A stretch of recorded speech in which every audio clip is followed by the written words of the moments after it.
자, 이제 여러분들이 가장 궁금해하셨을 내용일 텐데요. 우선 자기소개서를 쓰기 전에 간단하게 3가지 꿀팁을 드리려고 합니다. 우선 첫 번째, 내가 지원하는 기관의 가치관을 반영하기. 두 번째, 일관성 있는 나의 이야기를 할 것. 그리고 마지막으로 세 번째,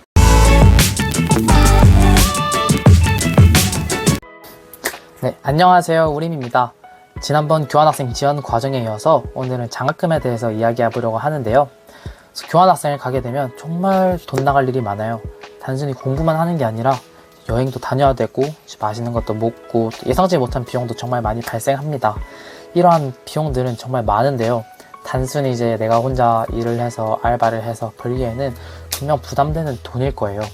그래서 이 돈을 어떡하지? 라고 생각이 들 때 바로 교회 장학금 덕을 볼 수 있습니다. 우선 저는 2023학년도 미래셋 박현주 재단 제29기 장학생으로 선발됐어요. 오늘 영상에서는 이제 미래셋 장학금은 무엇인지, 지원 조건은 어떻게 되는지 같이 한번 살펴보고, 마지막으로 실제 저의 합격 자소서를 보여드리며 자소서 꿀팁을 이야기해보려 해요. 그러니까 끝까지 시청해주시면 감사하겠습니다. 우선 미래셋 박현주 재단에서 교환학생으로 선발된 학생들이 대상으로 장학금을 지원해줍니다. 이 장학금을 바로 미래셋 장학금이라고 해요.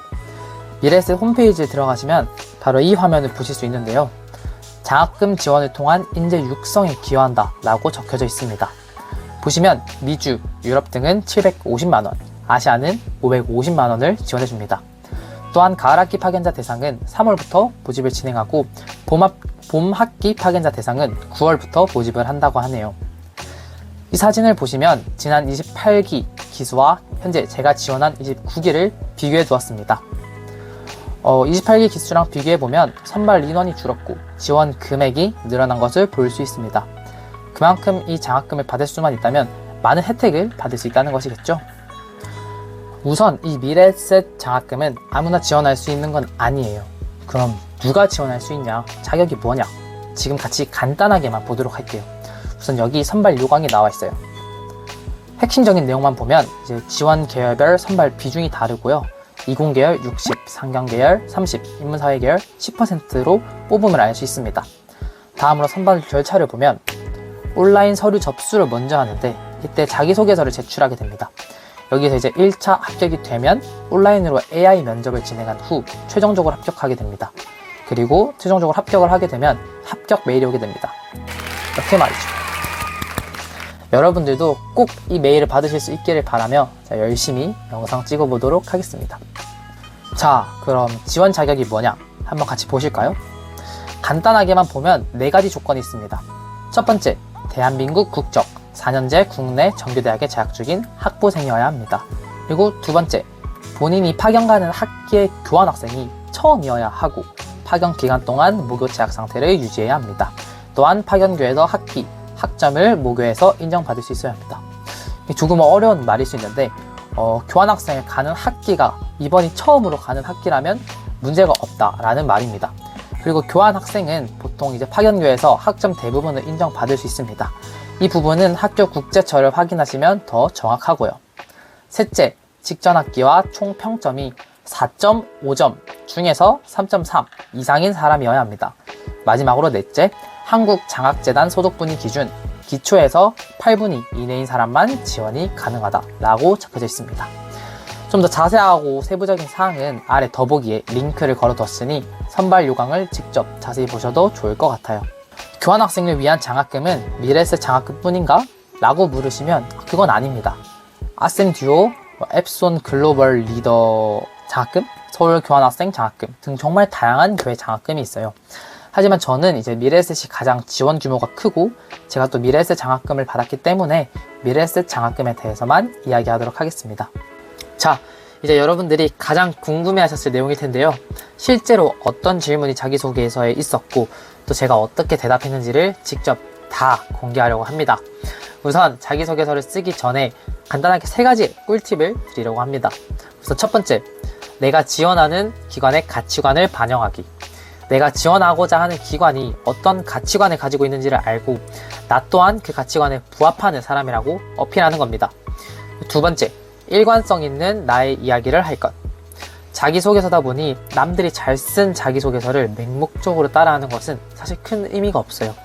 그저 똑같은 자소서만 될 뿐이니 나만의 이야기를 주어진 4가지 질문을 관통할 수 있게끔 일관성 있게 글을 쓰는 게 정말 중요합니다. 그리고 마지막으로 3번째, 약점을 숨기려기보다는 강점을 부각하기. 이 3가지 팁을 생각하시면서 자소서를 쓰면 좋을 것 같아요. 또한 자소서를 쓰기 전에 내가 가진 강점이 뭔지 생각하면 정말 좋아요. 저 같은 경우를 예시로 들면 저는 책을 출간한 적이 있어요. 그리고 대학교 학과 1학년 때 총회장을 맡은 적이 있고, 또 이제 코로나가 이슈인 요즘 관련 학과인 미생물학과에 재학 중이었습니다. 그리고 학교 학술 활동에 참여해서 최우수상을 받은 적도 있어요. 이러한 본인의 강점을 먼저 알고 난 뒤 글을 쓰면 훨씬 더 수월하게 술술 글을 쓸 수가 있답니다. 자, 그럼 이제 실제로 750만 원을 받아낸 자기소개서를 보러 가실까요? 네, 우선 첫 번째 질문입니다. 첫 번째, 이제 좌우명을 기재하고 본인의 인생에 어떤 영향을 미치고 있는지 설명해 주세요. 자소서를 보면 저는 실제로 제 삶에서 반드시 명심해야 할 6가지 원칙을 정해두고 제 스스로 이것을 라이프 코드라고 불렀어요. 이 중에서는 나의 진짜 모습으로 실패하거나 성공하자, 알아주길 바라며 조급하지 마라, 겸손하라 등 총 6가지 코드를 저는 스스로 만들어서 나름 지키려고 노력하고 있는데요. 그중 저는 이름 속에서 어둠을 생각하라를 주제로 자소서에 적기로 했습니다. 저는 이 질문에서 제가 평소에 고민하고 생각해왔던 저의 가치관에 대해서 썼어요. 수많은 이름을 경험했지만 결국 돌아봤을 때 많은 것을 얻을 수 있었고 또 이에 감사할 수 있었다. 그리고 새로 배울 수 있었다. 이러한 이야기를 저는 자소서에 담았습니다. 사실 이거는 제가 평소에 생각하고 제가 살아가면서 늘 중심에 두려고 했던 가치관이었기 때문에 그냥 솔직한 저의 생각, 저의 가치관 등을 그대로 적어낼 수 있었습니다. 그리고 저는 실제로 책을 출간한 경험이 있었어요. 이 이야기도 짧게나마 이제 자소서에 담았는데요. 앞서 말씀드린 팁처럼 저의 강점이라고 생각했기 때문에 이 이야기를 저의 자소서에 담았습니다.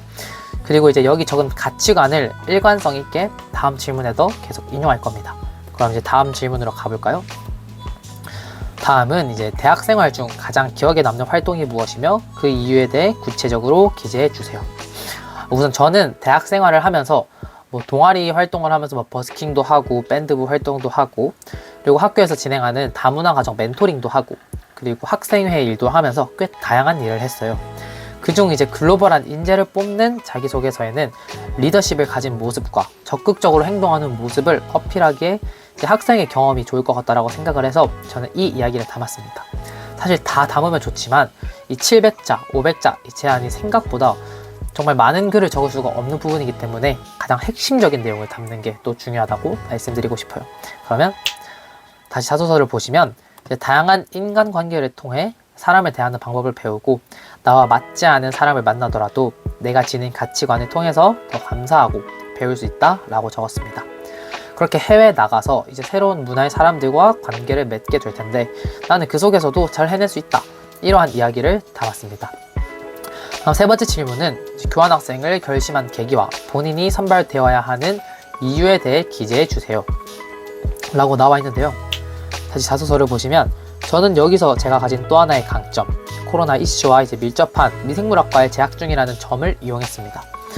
그리고 자소서를 쓰던 당시 이제 전공 공부를 하면서 환경과 관련된 이슈가 요즘 떠오르는 이슈라는 것을 저는 알 수 있었어요. 그래서 이제 요즘 유행하는 이슈와 제가 지닌 관심사를 연결해서 제가 선발되어야 하는 이유에 대해서 썼습니다. 이때 중요한 점은 정말 본인의 이야기를 사실에 근거해서 써야 한다는 것입니다. 저는 이 장학금을 노리고 한 것은 아니었지만 마침 제 전공과 관련된 전시회와 강연회가 있어서 열심히 참석하던 때였어요. 그런 경험들을 적으며 이제 내가 정말 이 분야에 관심이 있고 열정적으로 활동에 참여 중이라는 사실을 어필했습니다.